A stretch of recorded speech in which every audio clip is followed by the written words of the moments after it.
There are a few tools that I love and use so frequently, I just have to scratch my head and wonder why it took me so many years of woodworking before I finally bought them. The first one is this simple sanding mat. The material is like a rubbery feeling, so it has some traction and doesn't slip or slide around too much. It's thin and lightweight. You can fold it up or crumple it up, throw it to the side, and when you're ready to use it, it lays out flat again. And it's soft to protect the workpiece from any scratching or damage on the downside. And works great when using either a sander or just hand sanding.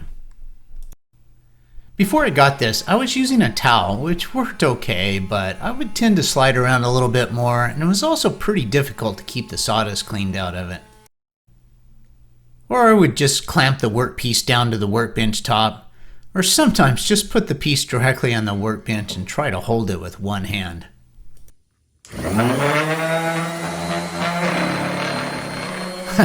Yeah, that's not good. But now, this sanding mat's almost always my preference. And you're not going to find this looking for woodworking tools because it's actually a throw rug pad. I'll leave a link to it in the description along with all the tools I'm discussing in this video. And the next tool I regret not buying sooner is this gadget that automatically turns on and off my dust collection. For so many years I was just manually turning on my shop vac, then using the tool and turning off the shop vac. This is crazy because most of the time I would forget to turn it on. Or if I was going to be making multiple cuts, then maybe I'd leave it on, which is even worse because I hate the whine of a shop vac. So the way this gadget works is you plug in the shop vac and you plug in the power tool, in this example my miter saw. And then you plug in the auto switch gadget in order to power both the shop vac and the power tool. And when you start up the power tool, there's a short delay before the shop vac starts just to avoid spiking the startup amps. And then when the power tool is shut off, there's a short delay before the shop vac turns off to give some time to clean out the dust collection lines. And of course there's a setting to just manually turn on and off the shop vac, or just use the power tool without the shop vac coming on at all. And when it's in auto mode, the on delay and off delay are programmable. So I have two of these devices, one on my miter station that we were just looking at, and one on my main workbench, where I have an integrated dust collection system for my table saw, joiner, router table, and any tool that I'm using on the workbench. So here I only need one auto switch for the whole workbench. I have it configured with two power strips on each end of the workbench, and with one power strip set up to trigger the auto on-off of the shop vac dust collection, and the other one doesn't.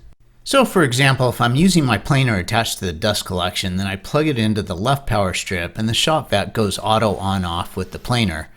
Or if I'm using my router not connected to the dust collection, then I plug it into the right power strip, not activating the dust collection. The next tool I regret not buying sooner are these digital calipers. For so many years I just used a measuring tape to measure everything, but there are so many instances where the calipers are the better choice. I don't know, for some reason I just thought the calipers were for machinists and not woodworkers. Most frequently I use them to measure the thickness of the wood that I'm working with, perhaps as it's coming off the planer. It's also great for measuring inside dimensions. It's probably the second most frequent use. And they're great for measuring the depth of a cut. Or when my drill bits get mixed up and I'm trying to figure out what the size is. And there's a way to switch between millimeters or inches, which is nice because when I'm working with my laser, I tend to like to work in millimeters. These things are really inexpensive, only around $20. Well worth it in my opinion. Another tool I love and yet didn't buy for decades are these trigger clamps. I used to use these wood screw clamps all the time. I'm not sure why. I guess I thought they were old school or something. And I do like them and use them sometimes, but I use these trigger clamps more often than not. They're so easy. With one hand you can tighten them. I primarily use them to hold down workpieces to my workbench when I'm drilling or sanding or using the router.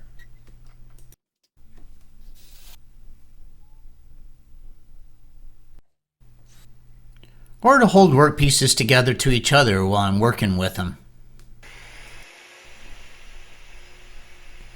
They aren't really particularly strong to use for glue-ups, but I do sometimes use them when I'm in need of a few extra clamps.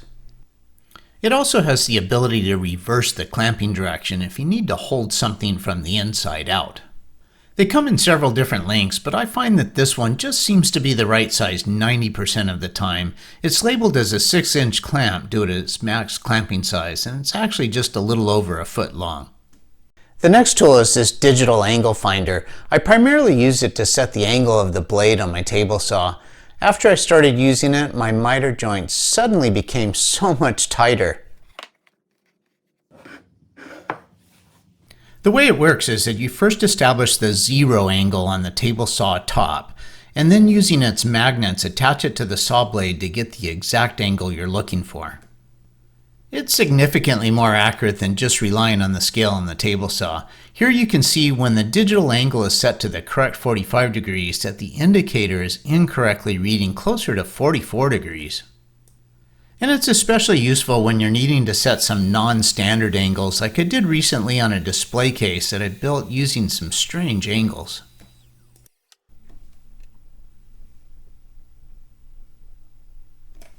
I also used it to re-establish and improve the calibration of the 0 angle stop for when I'm returning my saw back to 90 degrees. For only $17, this little gadget has definitely been worth it. And the final tool on the list, well, not sure you call it a tool or not, it's double-sided Woodworkers tape. Man, it took me so many years to discover this, and now I can't get enough of it. There are so many uses for it. Here I'm using it to temporarily attach some alignment blocks so that I get my cornhole board top set down squarely on the frame.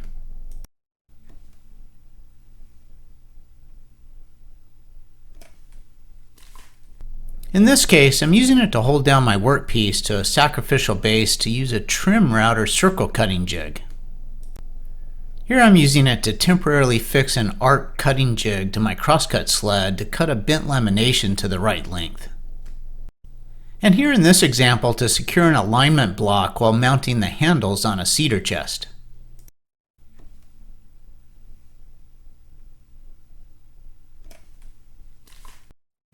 Anyway, you get the idea. There are really an unlimited number of uses for it. I just want to make a note that this video is not sponsored and all of the comments in this video are my own unfiltered perspective. I bought all of the tools with my own money and I love to use them on a regular basis in my small wood shop. Hopefully this info was helpful and I'd love to hear from you in the comments below if there are any tools that you wish you had bought sooner. Thanks so much for watching.